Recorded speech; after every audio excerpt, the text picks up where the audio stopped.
السلام عليكم ورحمة الله وبركاته ወዳጄ ህይወት አልጋ በልጋ ካልሆነችልህ አትደንግጥ። ይልቁኑ መንገድ ላይ መሆንህን እወቅ። ዱንያ ማለት መዝናኛ ሳትሆን የፈተና አዳራሽ ናት። አላህ ሱብሓነሁ ወተዓላ በቁርአን አንቀጹ ምን ይላል መሰለህ?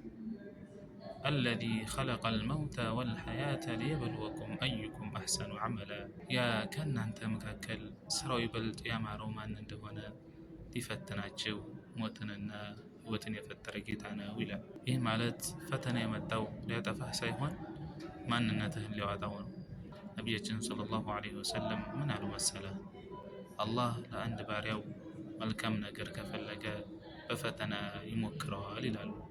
ስለዚህ ዛሬ የገጠመህ ችግር አላህ ስለጠላህ ሳይሆን ይበልጥ እንድትጠነክር ወደ እርሱ እንድትቀርብ ስለፈለገ ነው። ትዕግስት ማለት መከራ ሲመጣ ዝም ማለት ብቻ አይደለም። በፈተና ውስጥ ሆነህ በአላህ ላይ ያለህን ተስፋ አለመቁረጥ እንጂ። አላህ በፈተና የሚጸኑት ያደርጋል።